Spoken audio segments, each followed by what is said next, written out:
High Commander Desix stood before the remnants of his coalition and demanded total war against humanity. Regardless of cost or consequence, his admirals shifted uncomfortably in their seats. Knowing that their fleets were scattered, their supply lines broken, and their allies deserting with each passing day, the Velthari still possessed overwhelming military superiority in pure numbers. But numbers meant nothing when your ships could not coordinate and your soldiers could not eat. 3 more species defected after human forces liberated a prison station where the Velthari had been holding political hostages from supposedly allied worlds. The prisoners told stories of threats and coercion, revealing that the exclusion compact had been maintained through fear rather than genuine agreement. Evidence emerged that the Velthari had planned to betray every ally once humanity was destroyed, absorbing their territories into a restored Dominion Empire. Ancient documents surfaced showing similar patterns before previous Concordat expulsions, confirming the Orvani analysis that the Velthari had been manipulating galactic politics for millennia.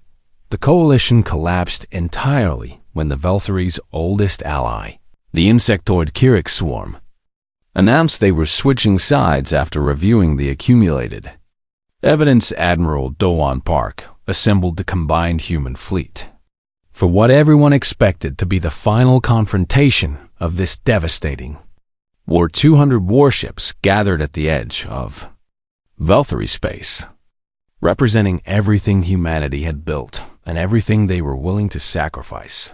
Facing them were 800 Velthari vessels, still outnumbering the human force 4-1, but isolated and demoralized. And uncertain of their cause, Ambassador Yuna Xiong contacted the Admiral with an alternative to the battle that both sides knew would cost millions of lives regardless of who won. She proposed invoking an ancient Concordat tradition that even the Velthari could not refuse without losing their remaining legitimacy in galactic affairs. The tradition required accused parties to face the Mirathi truth crystals in formal ceremony, allowing their words to be verified before all assembled witnesses. No species had ever refused this sacred ritual, because doing so was considered absolute proof of guilt under laws older than the Velthari Dominion itself. Yuna transmitted her challenge directly to High Commander Desix, demanding that he face Ambassador Crystalheart and answer questions about the original accusations. The challenge was broadcast across every network in the galaxy, ensuring that billions of beings on thousands of worlds would witness his response.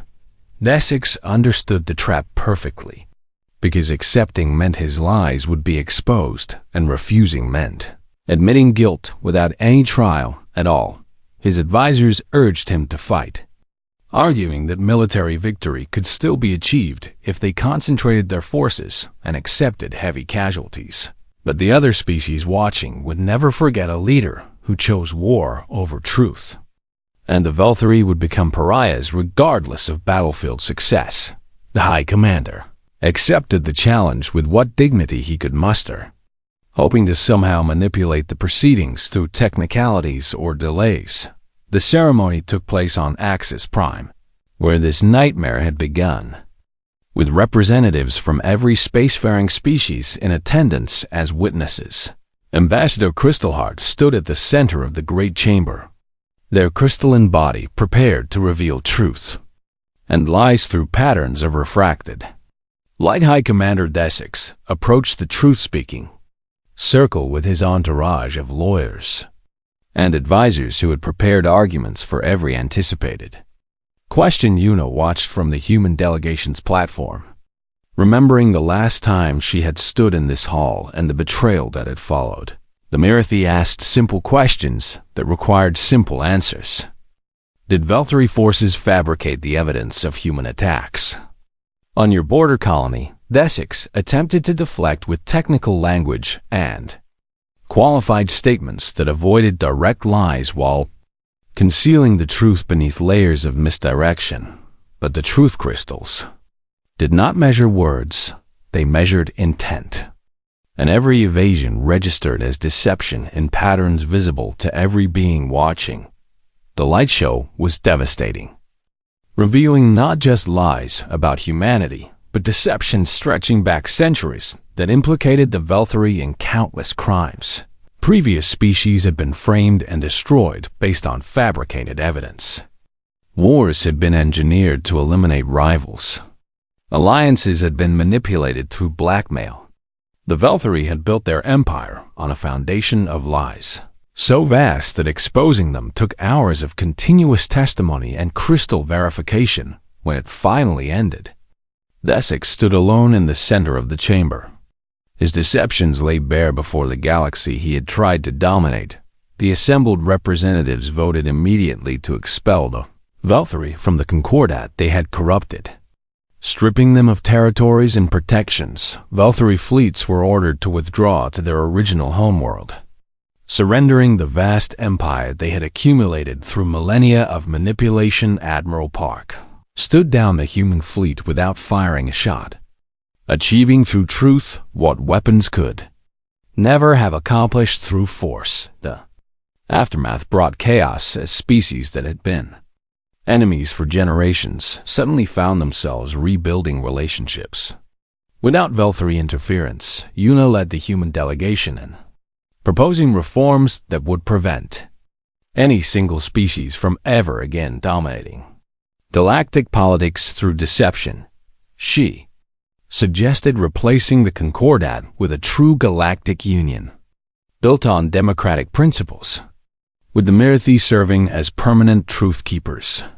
For all proceedings, the proposal granted no special privileges to humanity, despite their central role in exposing Velthari crimes and surviving the attempted extermination. Other species expected humans to demand leadership or territory or reparations, and they were confused when none of these demands materialized. Yuna explained that humanity had not fought for power but for justice, and claiming rewards would undermine the principles they had defended. The Galactic Union formed over the following year, with humanity taking a seat equal to every other member species. In the new assembly, Admiral Park retired from military service to teach at academies where students of every species learned the history of the Betrayal War. He emphasized not human military achievements, but the importance of preparation, integrity, and refusing to become the monsters you fight against. Ambassador Crystalheart received the highest honors their species could bestow for their courage in exposing the truth at tremendous personal risk. The Mirithi declared humanity to be truth friends forever, a designation that had never before been granted to any species outside their own kind. The Keth merchants celebrated openly now that their secret support for humanity could be acknowledged, and trade flourished beyond anything seen before. The Ovani formally recognized humanity as logical beings worthy of respect. The closest their hive mind came to expressing something like admiration. Years later, Yuna Seong attended the dedication of the new Union Assembly Hall, built on Axis Prime, where the old chamber had witnessed such betrayal. She planted a Korean pine tree in the central garden, a species that could live for thousands of years and grew stronger after surviving fire. The tree symbolized everything humanity had proven during the war, that destruction could become the foundation for growth stronger than what existed before. Other ambassadors gathered around as Yuna spoke about the future they would build together, a galaxy where truth mattered more than power. She looked up at stars that had once threatened extinction and saw, instead, countless worlds where her descendants might walk in peace. Humanity had struck back against betrayal and lies, not with conquest, but with stubborn refusal to become what their enemies believed them to be. The galaxy finally understood what made humans truly exceptional, not their technology or their military, but their absolute conviction that justice was worth any price. And somewhere among those stars, the next generation was already being born. Children who would inherit a universe changed forever by what their ancestors had endured. Ambassador Crystalheart of the Mirror Thief finally broke free from house arrest when sympathetic guards helped them escape through maintenance tunnels beneath the embassy. The crystalline being carried evidence that would shatter the lies holding the exclusion compact together. Proof recorded in the molecular structure of their own body. Mirror Thief physiology made them living truth detectors. And Crystalheart had been present when the Valkyrie first presented their fabricated evidence to the Concordat. Their crystal matrix had recorded every deception, every false image, every manufactured document that condemned humanity for crimes they never committed. The escape journey took 17 days through hostile space, with Mirror Thief loyalists passing Crystalheart from ship to ship until they reached neutral territory. From there, the ambassador broadcast their evidence on every open channel, letting the galaxy see the Valkyrie lies exposed in crystalline clarity. The revelation struck the exclusion compact like a hammer, cracking alliances that had seemed unbreakable. Just weeks before the truth emerged, 3 species that had joined only because they believed humanity guilty immediately withdrew from the compact and demanded explanations from Valkyrie diplomats. 2 more species began secret negotiations with human representatives, seeking to distance themselves from a war built on obvious fabrication. The Valkyrie scrambled to contain the damage, claiming the Marathi evidence was itself falsified through some unknown technology that did not exist, but the Marathi had never lied in recorded history, and their crystalline testimony was accepted as absolute truth in courts across the galaxy. High Commander Desix watched his coalition crumbling and ordered his fleets to accelerate their campaign before more allies abandoned the cause. Meanwhile, the Keth officially declared neutrality, but began secretly supplying human resistance forces with fuel, food, and intelligence about enemy movements. Elder Merchant Tidewalker personally oversaw the smuggling operations, risking execution if the Valkyrie discovered his betrayal of their supposed alliance. Human freighters flying Keth flags carried weapons and supplies through blockade lines that Valkyrie patrols dared not challenge without provoking a wider war. The economic damage from alienating the Keth trading guilds would have been catastrophic. So the Valkyrie pretended not to notice the obvious smuggling. Ambassador Uniseong had escaped to a hidden station in an asteroid belt, where she coordinated the diplomatic front of humanity's struggle for survival. She reached out to the Orvani hive mind through encrypted channels, presenting logical arguments that appealed to their mathematical approach to understanding reality. The Orvani had completed their investigation into the Valkyrie accusations and reached conclusions that aligned with what Una already knew, but they also revealed something far more disturbing, a pattern in galactic history that suggested the Valkyrie had done this before to other rising species. 3 civilizations in the past 2 millennia had been expelled from the Concordat under similar circumstances, accused of crimes with evidence that later proved questionable. Each of those species had been destroyed or reduced to insignificance within decades of their expulsion, clearing the way for continued Valkyrie dominance. The Orvani shared their analysis. Humanity was not an isolated target, but the latest victim in a long pattern of Valkyrie manipulation against potential rivals. Una understood then that this war was not just about survival, but about breaking a cycle that had shaped galactic politics for thousands of years. She transmitted the Orvani findings to Earth, where strategists incorporated the information into plans that now aimed at something beyond mere defense. Human guerrilla fleets shifted their targeting from purely military objectives to symbolic victories that would humiliate the Valkyrie in front of the entire galaxy. Strike teams captured the legendary warship Eternal Dominion, a vessel that had led Velthuri conquests for 600 years before becoming a museum piece, rather than destroy it. They flew it through 3 Velthuri systems with human flags streaming from every antenna before returning it undamaged. Commandos infiltrated Velthuri monuments on a dozen worlds, leaving human symbols painted on sacred sites that had stood unmarked for millennia. Each strike was designed to deliver a message. We can reach you anywhere. And we choose to embarrass rather than destroy because we are not like you. The psychological impact exceeded anything conventional military operations could have achieved, as Velthuri citizens began questioning their government's competence. How could the mighty Dominion protect them from aliens who painted graffiti on their holiest temples and stole their most treasured warships for joyriding adventures?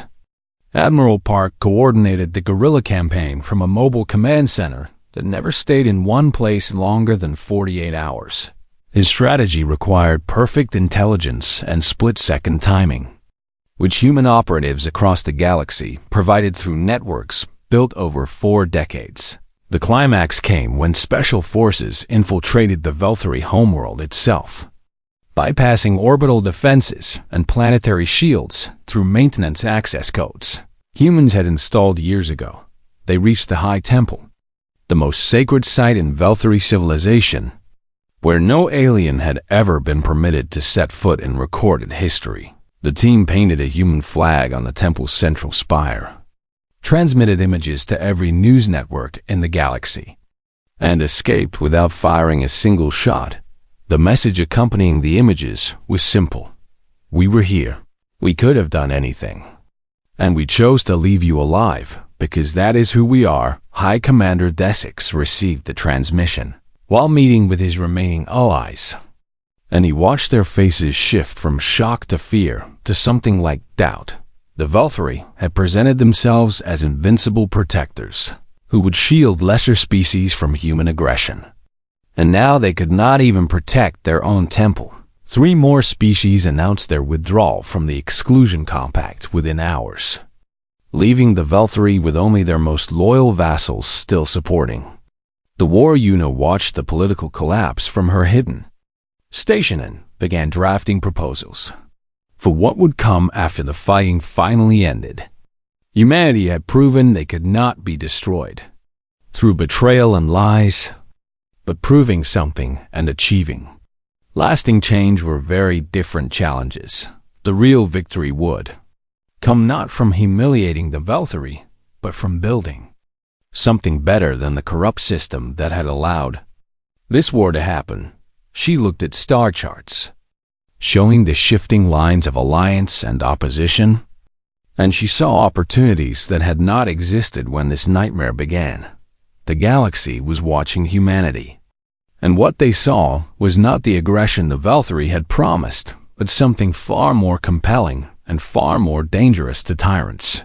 They saw a species that fought with creativity instead of cruelty, that chose humiliation over massacre, that wanted justice rather than revenge, and they began to wonder what the galaxy might look like if such a species were given the chance to help shape its future. The Galactic Concordat species had studied humanity for 4 decades and believed they understood everything about Earth's youngest spacefaring civilization. They had observed human diplomats negotiating trade agreements with patience and fairness. That impressed even the oldest species in the chamber. They had watched human scientists share discoveries freely with alien colleagues who had once guarded knowledge as jealously as territory.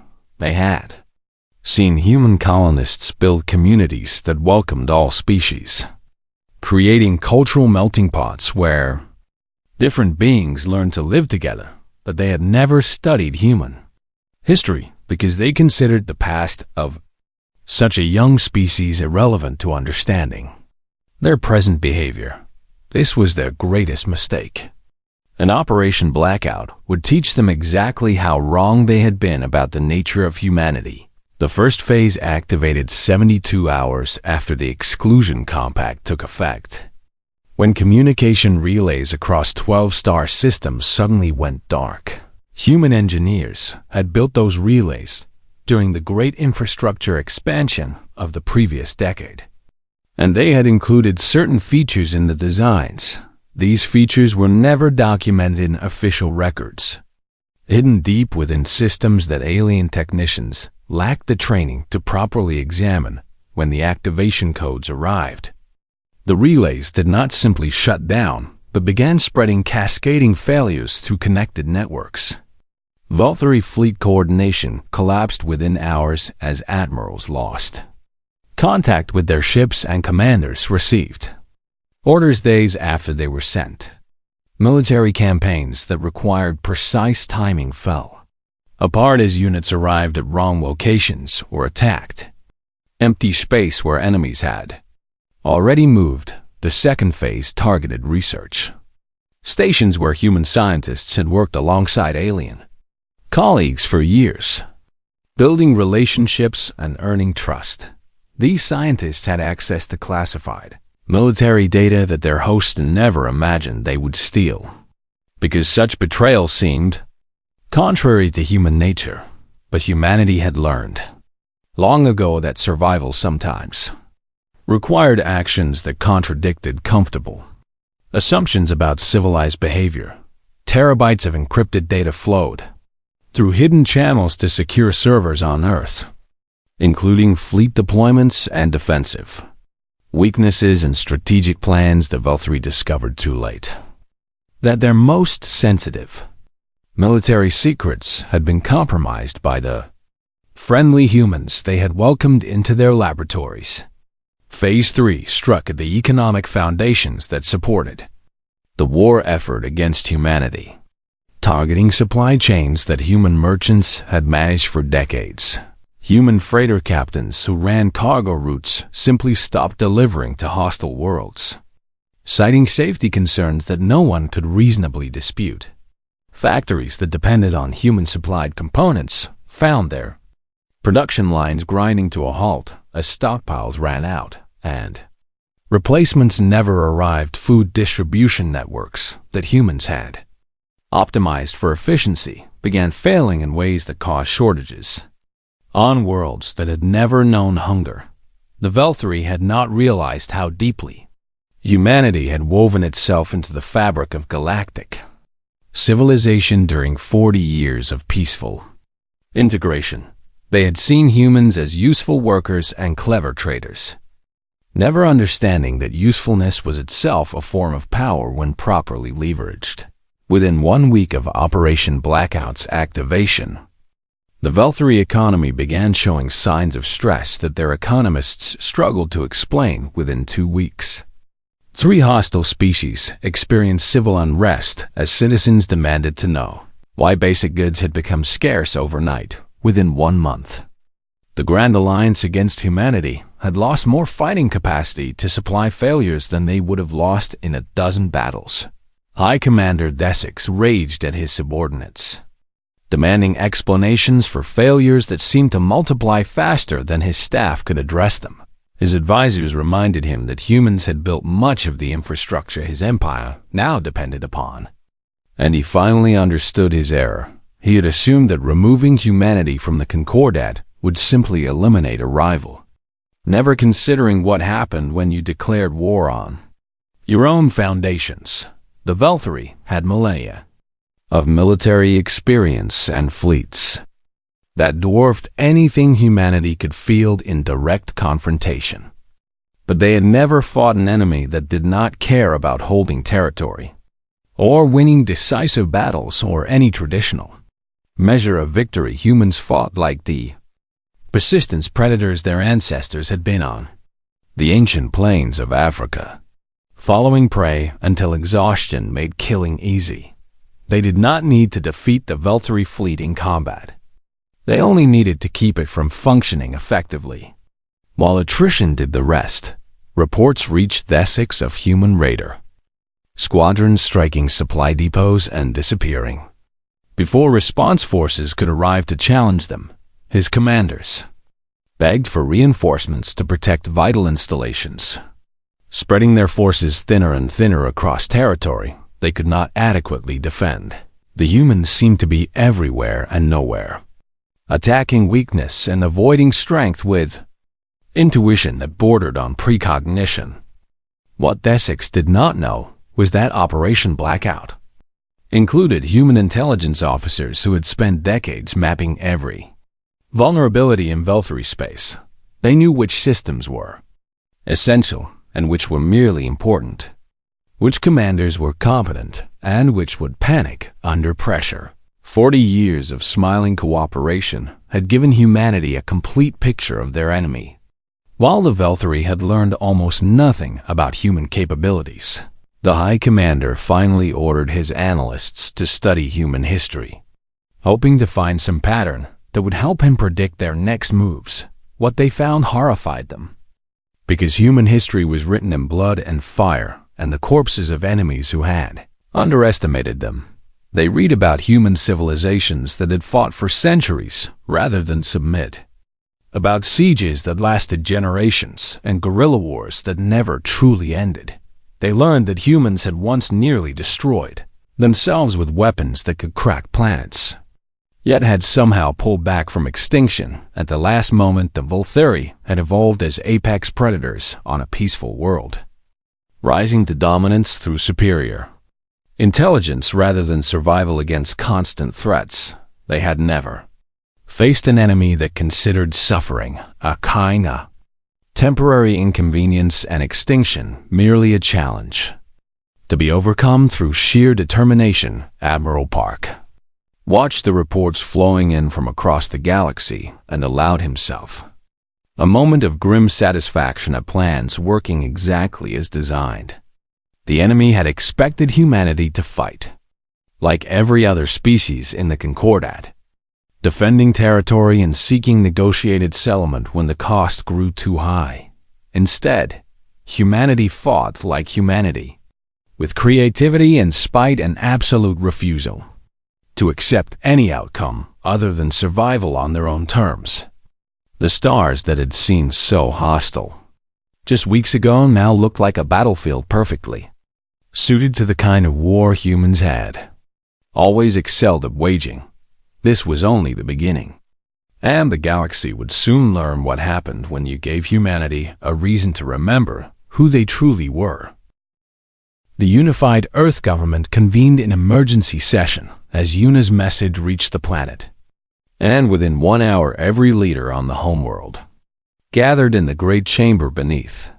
Geneva Fleet Admiral Dohwan Park stood before the assembly with star charts projected behind him showing the impossible scope of what humanity faced across the vast reaches of space. 7 hostile species controlled territory that surrounded human space on nearly every vector, and their combined fleets outnumbered Earth's military forces by a margin of 15-1. The 12-hour deadline gave them no time for negotiation or appeals to reason, only enough time to save what lives they could before the killing began. Admiral Park issued orders that sent thousands of ships racing toward human colonies scattered across 47 worlds that now lay behind enemy lines with no protection. Freighters converted to evacuation vessels. Cargo haulers dumped their loads to make room for refugees, and military escorts stretched thin trying to cover every route home. The logistics seemed impossible because they were impossible, and everyone in the command center knew that many humans would not make it back before the deadline expired. On the colony world of New Bizin, Governor Jizu Quan organized her people with the calm efficiency that had made her legendary among frontier administrators.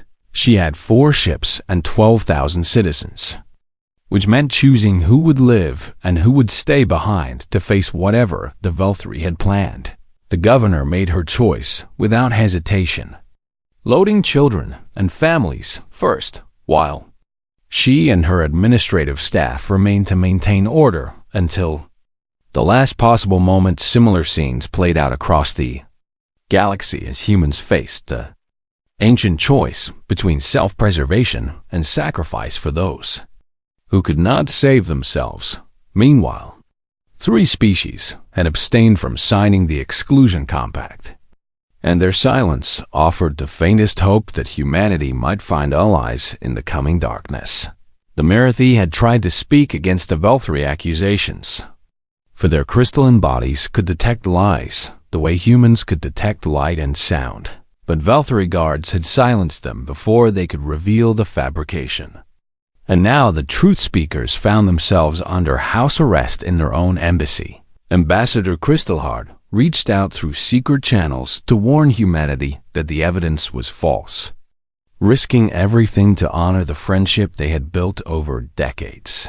The message arrived at Earth just as the 12-hour deadline expired, confirming what Yuna had suspected but providing no immediate help against the fleets now moving toward human space. The Keth faced internal division as their merchant guilds debated the cost of abandoning their most profitable trading partners to satisfy Velthri demands for total isolation. Elder Merchant Tidewalker argued that the Exclusion Compact would destroy the galactic economy because human labor and human goods had become essential to trade networks everywhere.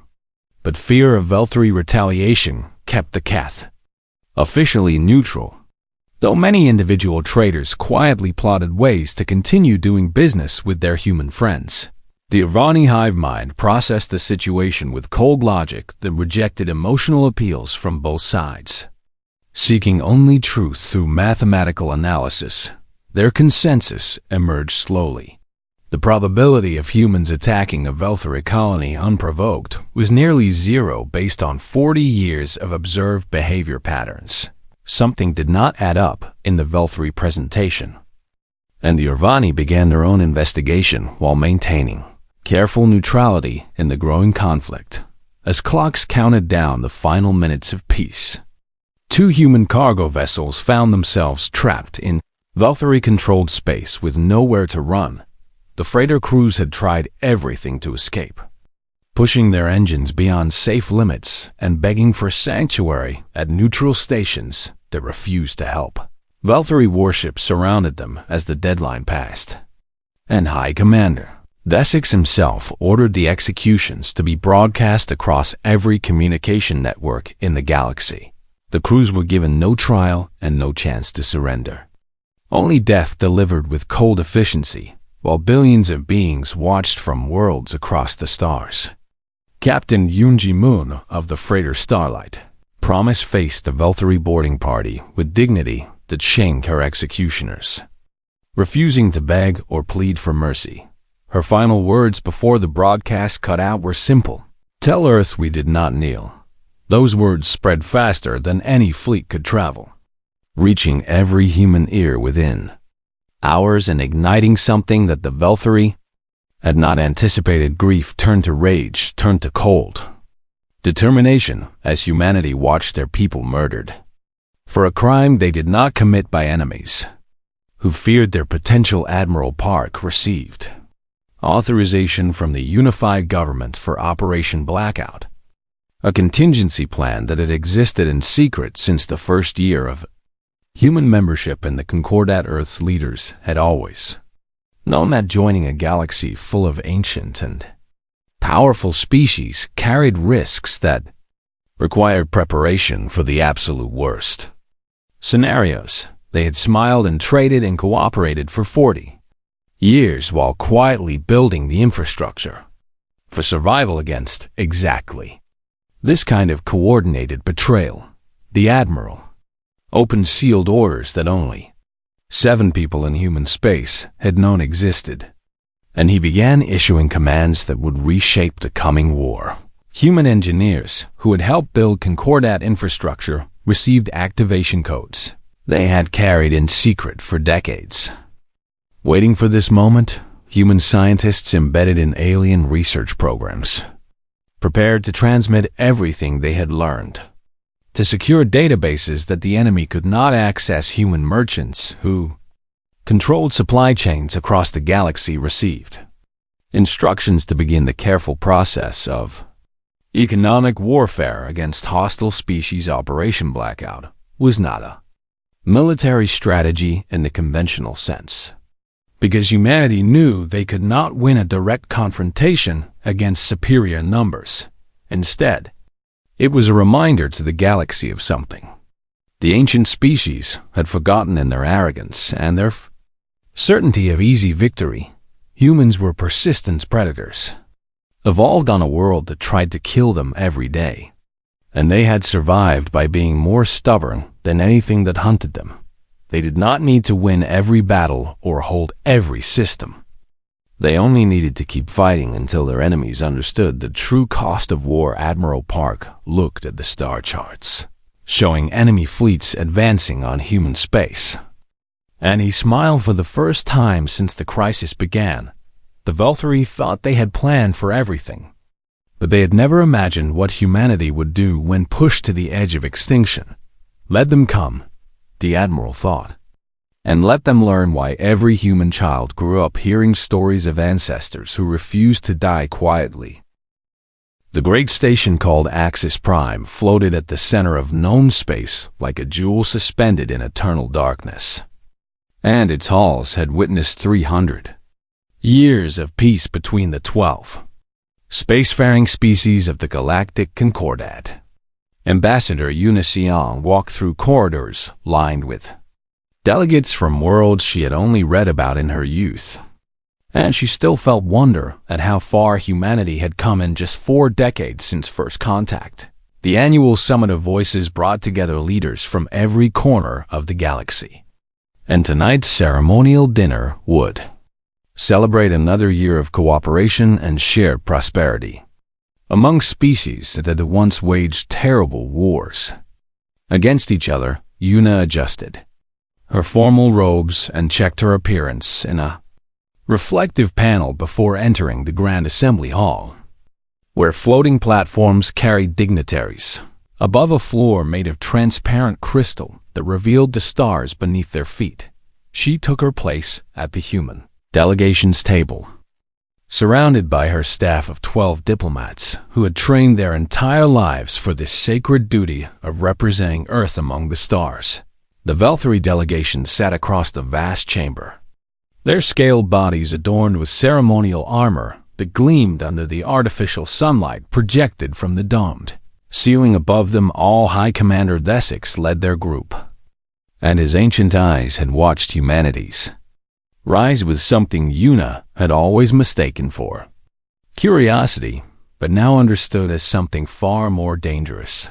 The dinner proceeded through 7 courses of food, synthesized to accommodate every species, and conversation flowed easily as old friends reunited and new alliances formed over shared meals.